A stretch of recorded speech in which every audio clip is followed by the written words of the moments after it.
Stop what you're doing. If you have money sitting in a bank account and you're over 60, you need to hear this before your next transaction. Right now, thousands of retirees across America are waking up to IRS penalty notices they never saw coming. We're talking $10,000, gone, just like that. And the most terrifying part? Their only crime was moving their own money. No fraud, no tax evasion, no red flags, or so they thought. Here's what nobody is telling you. There's a little-known IRS rule that's been quietly destroying retirement accounts, and your bank is legally obligated to be the one that turns you in.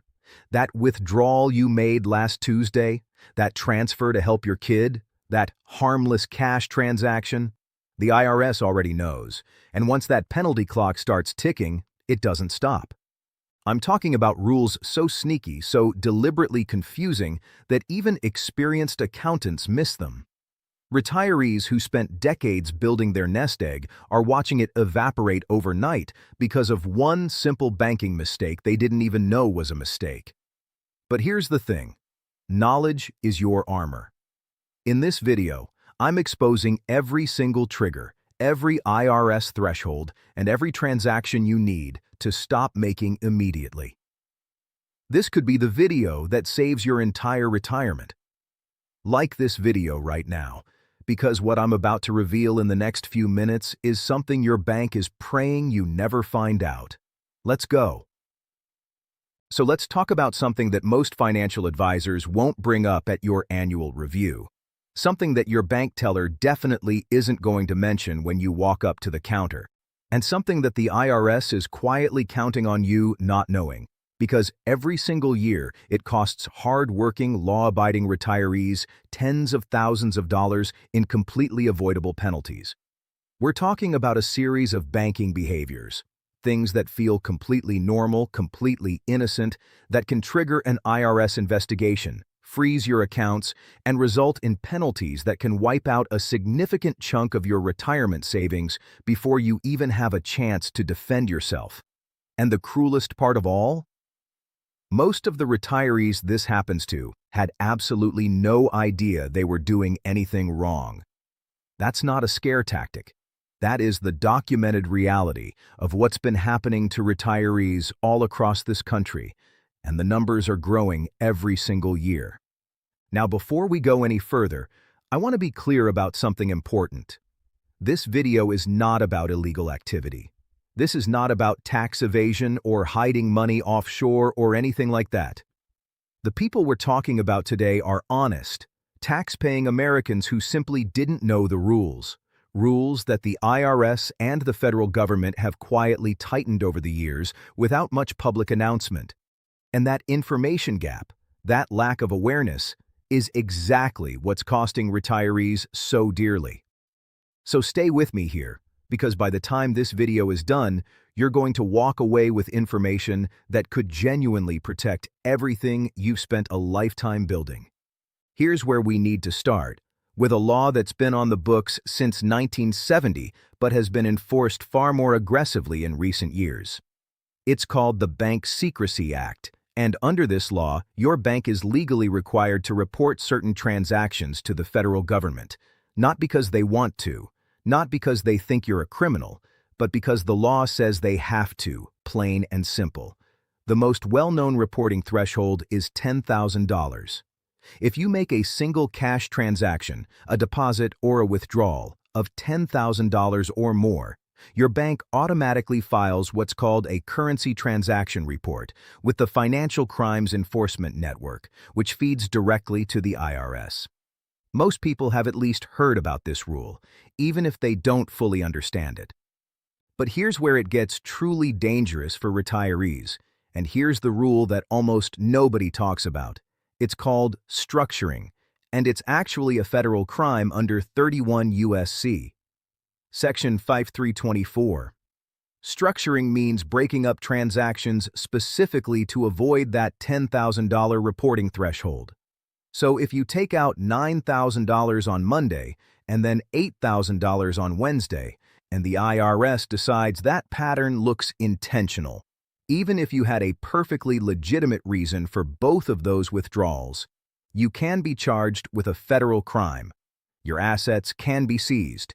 You can face fines up to $250,000 and up to 5 years in federal prison. That is not a typo. That is the actual law. And the terrifying part is that you don't even have to be intentionally structuring to get accused of it. The government can look at a pattern of transactions, decide that the pattern looks suspicious, and act on that suspicion.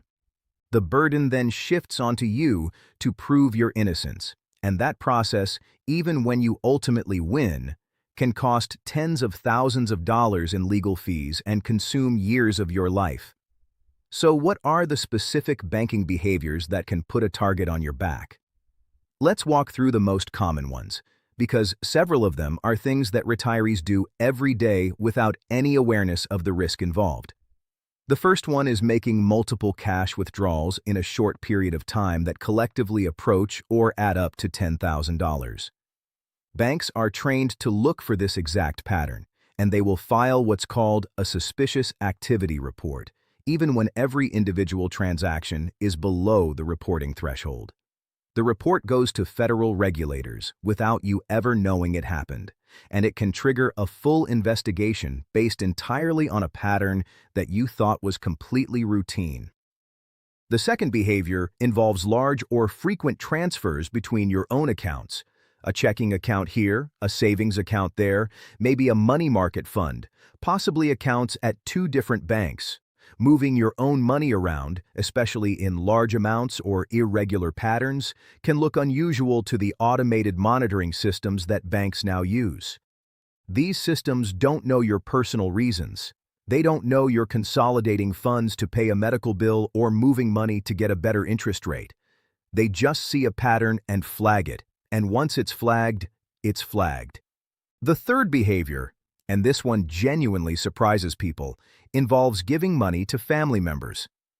If you're helping an adult child with a down payment on a home, or contributing to a grandchild's college education, or making any kind of significant financial gift, you could be triggering both bank reporting requirements and IRS gift tax filing obligations at the same time.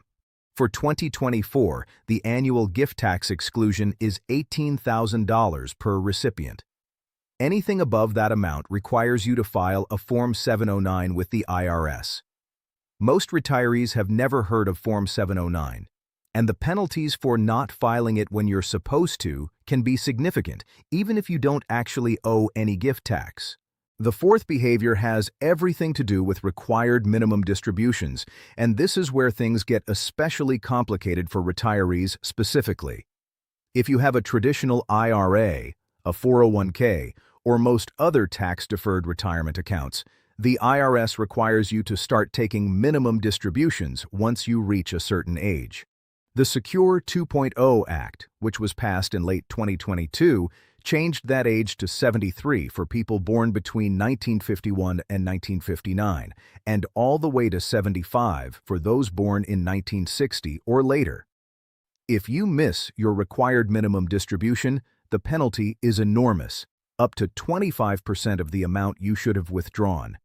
On a large retirement account, that can easily mean a penalty of $5,000, $10,000, even $20,000 or more for a single missed distribution. And here's the part that stings the most. Missing an RMD is incredibly easy to do if you have multiple retirement accounts, if you've recently moved your accounts to a new custodian, or if you simply lost track of the deadline during a busy or difficult year. Now I want to make all of this real for you, because these things can feel abstract until you hear what they actually look like in someone's life. Think about a retired couple, both in their late 60s, both with spotless financial records their entire lives, who had always preferred to use cash for household expenses. It was just a habit they'd developed over decades. When they needed money for groceries, home repairs, medical bills, they'd go to the bank and withdraw cash. Completely normal. Completely legal. But over the course of about 18 months, their bank's automated monitoring system flagged their withdrawal patterns as potentially suspicious and quietly filed a suspicious activity report. The couple had no idea. They had no warning. The first thing they knew about any of it was when they received notice that their accounts had been frozen pending a federal investigation. What followed was nearly 2 years of pure nightmare. Attorneys, documentation requests, transaction-by-transaction explanations for every dollar they'd ever withdrawn.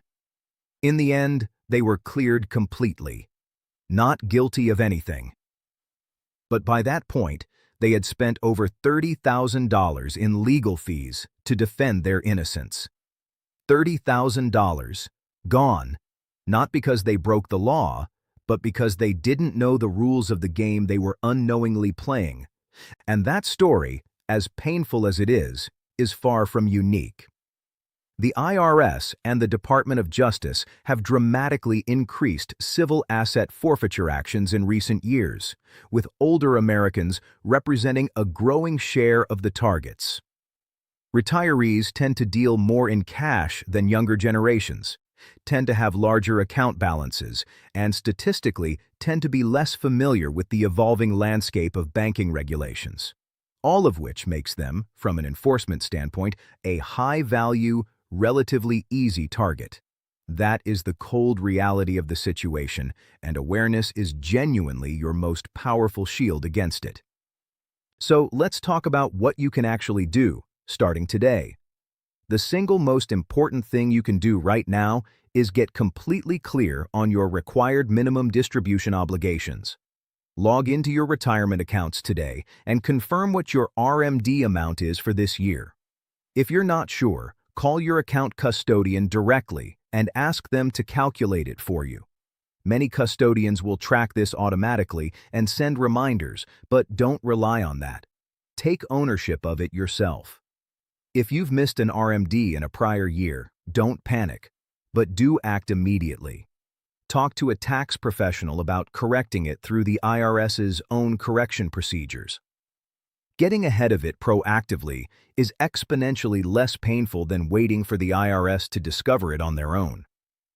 The second thing you need to do is become genuinely aware of how your cash transaction patterns might look to an outside observer. You don't need to stop using cash. There's nothing illegal about cash. But if you regularly make large cash withdrawals, start keeping simple personal records, a small notebook, a note in your phone, anything that documents why you withdrew the money and what you spent it on. This documentation costs you nothing to maintain and can be worth its weight in gold if you're ever asked to explain your transactions. The third step is to fully understand the gift tax rules before you make any significant financial gifts to family members. The $18,000 annual exclusion, the Form 709 requirement, the lifetime exemption. Understand these things before you write a big check to a child or grandchild, and consult a tax professional if you're planning to make gifts that approach or exceed that annual threshold. Fourth, build a genuine working relationship with a qualified fee-only financial advisor who specializes in retirement planning and understands the specific regulatory environment that retirees navigate, not someone who earns commissions from selling you products. A fiduciary, someone legally obligated to act in your interest, who can look at your complete financial picture and identify any patterns or gaps that could create problems with the IRS before those problems materialize. The cost of that relationship is a small fraction of what you'd spend dealing with even a minor IRS inquiry. Here's the broader picture that explains why all of this has become so urgent right now. The baby boomer generation is the largest in American history, and they are all in or approaching retirement. More retirement wealth is flowing through American bank accounts right now than at any previous point in history. Financial institutions have dramatically upgraded their transaction monitoring technology, meaning behaviors that would have gone completely unnoticed 10 years ago are now being flagged and reported in real time. And the IRS has been under mounting pressure to close what's called the tax gap, the difference between what Americans legally owe and what actually gets paid. All of that adds up to an enforcement environment that is more active, more sophisticated, and more consequential for retirees than it has ever been before. But here's what I need you to hold on to as we close out today. Everything we've talked about is completely 100% avoidable. The retirees who get hit with these penalties are not criminals. They are good people who simply lacked access to the right information at the right time. And now, having watched this video, you are not in that category anymore. You know about the Bank Secrecy Act. You know about structuring laws. You know about RMD requirements and gift tax filing obligations. You know to keep records, to consult professionals, and to stay ahead of the rules rather than learning about them from a penalty notice in the mail.